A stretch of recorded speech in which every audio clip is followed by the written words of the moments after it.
That was, much what I expected. Georgetown is so physical, so disciplined defensively. It's hard to get what you want against them. And I didn't think our movement early in the game was where it needed to be. I thought we maybe settled for some shots instead of making that extra pass, which we're so good at. And then whenever it was, I think it was 11-7 or whatever it was, we scored on 13 or 14 possessions. Couple offensive rebounds. I thought the ball really got moving, and our ability to guard Georgetown that first half without fouling and keeping them off the free throw line was something we talked about in practice that we thought was of vital importance because Smith, Rivera, and Starks are so hard to guard with all those screens. They read it great. So I was obviously thrilled to get the win. Georgetown's a difficult team to play, and obviously they've got two of the best guards in the league. So this is a good win for our program. Questions for the student athletes?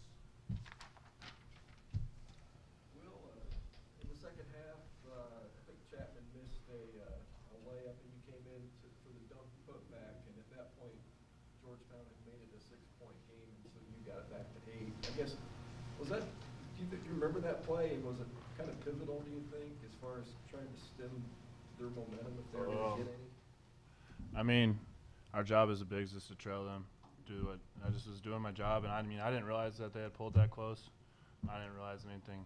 At the time, I didn't realize time and score, and I don't know if it was pivotal or not, but I was just trying to do my job. Did Mac teach you that hook shot? Did Mac teach me it? Yeah. I don't know. Absolutely. Yeah. Yeah, he did. Doug, you guys had 5 guys in double figures, and then Chapman also had 9. I mean, after a night like Monday where it was 2 guys doing a lot of the scoring, what's it like to show everyone that, hey, we can spread this around and still win? Yeah, we got a lot of guys that are capable. You saw that tonight. We didn't get off to our best start we'd hoped for, but everyone stepped up. I thought we were really unselfish after about the first 10 minutes. We were taking some tough shots, but after that we were really unselfish and kind of opened the game up from there. How big a lift did you guys get from Will tonight? It was huge. We really needed him. Ethan in foul trouble. He had to come in, and he just did a great job on both ends of the floor, bringing energy, and he's finishing everything around the rim tonight. So it's great to see Big Will step up. Doug, you said it. You guys got off to a little bit of a slow start. Did you feel extra pressure on yourself coming off of that game? No, not really. We're still gonna we're still gonna do what we do. You dream for starts like that every time you step on the floor. It's not always gonna be that good. And I thought we did a great job of kind of just settling down, getting better looks. And I thought, especially in the second half, we did a great job of just distributing the basketball.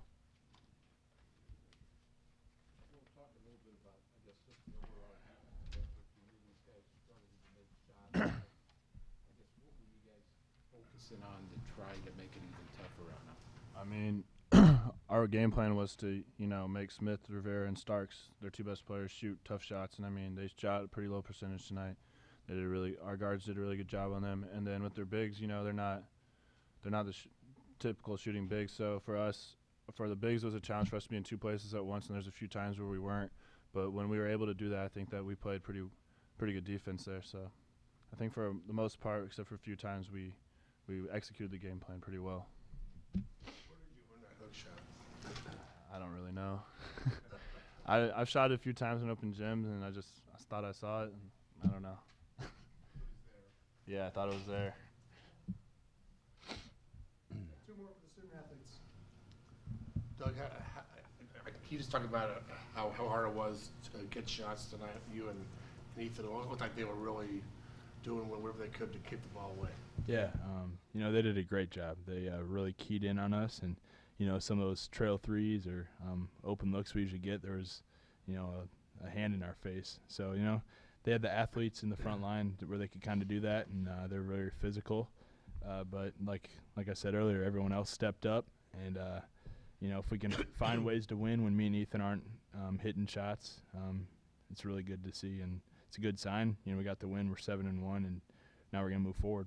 Doug, considering all the hoopla surrounding this game, how good is it just to come out of it with the win?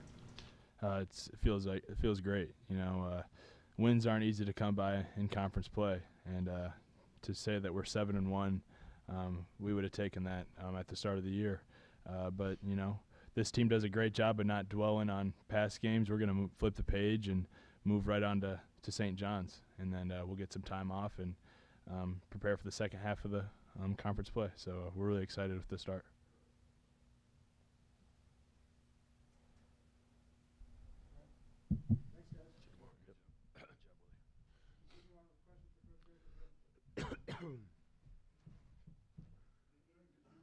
Expect them to guard the perimeter like they did? It looked like they were really trying to kind of.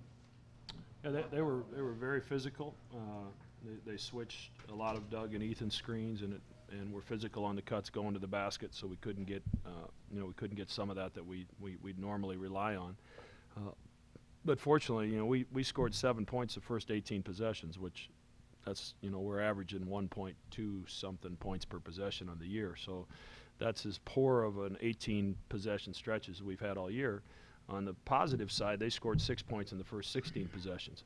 So our defense kept us in a game at a time when our offense wasn't itself, and a lot of that had to do with Georgetown's defense. So it's encouraging. I think with that run we went on to end the half, where we scored on 13 out of 14, I think, if I'm not mistaken. Doug only had one free throw in that stretch. Every other scorer was someone else. So that kind of productivity from other guys when they're going to run guys at Doug and do what they were doing with switching screens, for those guys to step up and make them pay. I thought we got great contributions. Austin had a great floor game. Jawhands hit some big shots. Avery, I thought, played great, particularly in the second half. And Devin, he makes some mistakes. But he fills up the stat sheet. 11 points, 7 rebounds, 5 assists that's a pretty good night.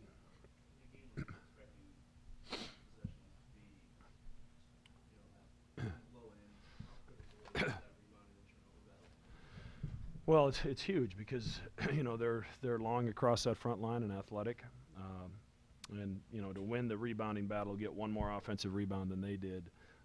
Was really critical, and some of those turnovers came late on some foolish things against the press. But for the most part, we took care of the basketball. So that's always been critical to our success is, take care of the ball, make sure we get a good look at the basket each possession, and for the most part, we did that tonight. Will adequately sum up the defensive game plan, and I guess just kind of expand on that. Well, we were trying to plug it up inside, as you saw. Providing some help off some of their bigs, which puts tremendous pressure on the guys guarding Smith, Rivera, and Starks, because when that screen is set or the ball screen set, the help might not be there as quickly because we're trying to plug up some of their back cuts, helping off of some of the other guys. So that made the job that Austin and Jawhands, Isaiah guarded those guys some in the first half.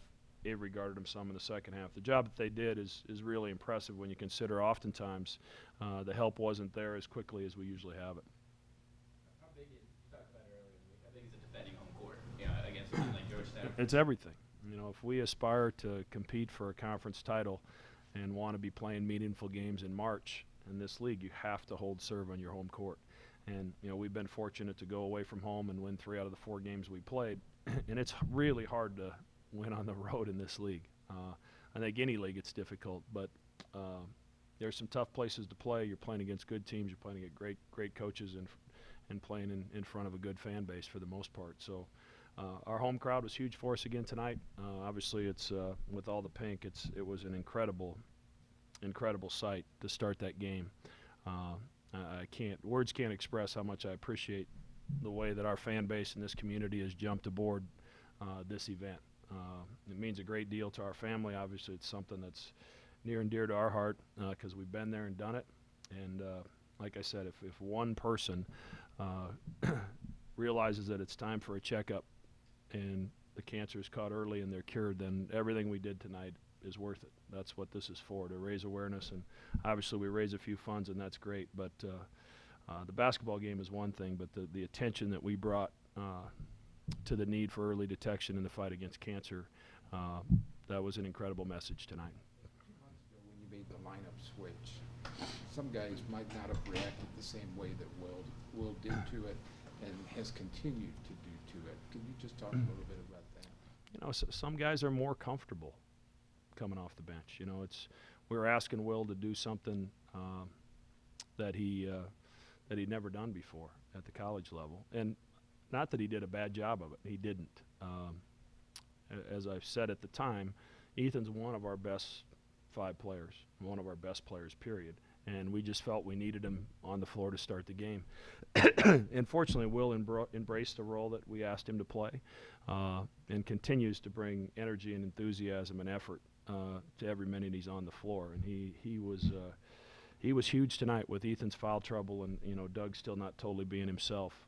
Will's energy and ability to make some plays was big for us. Coach, with Georgetown coming in shorthanded, no Trey Wick and no Joshua Smith, do you feel you'd be able to kind of take advantage of your depth that you have, especially in the second half? Well, we were really trying to get the pace going for that reason, just because obviously his hands are tied a little bit from a depth standpoint. But you could see them getting better every game as he's trying to adjust guys to a new role. And you know, we've had to do it with Grant Gibbs' injury. Avery's playing a different role. Devin is. Isaiah is. And with every passing game, they get a little bit more comfortable. And I thought his guys really competed tonight. They executed the things they wanted to execute. But when we were able to get that tempo going late in the first half, that was really critical for us. At times you seemed a little frustrated with Devin, but you mentioned it earlier. He fills up the stat sheet. Is that just life with? Is this Devin the first Brooks? game you've watched, or have you ever been to practice? Have you ever been to practice? It's just, you know, I've said it before. Devin's never played the way we're asking him to play, and we're meeting halfway on a lot of things. I mean, I've got to allow him to be who he is, but do it within the framework of what we need, what this team needs him to do. And he's moving closer to that every single day. So right now I have to take the good with the bad, but it's compared to where this young man was October 15th to where he is today. He's made as much progress as anybody I've ever coached in that amount of time. Thank you.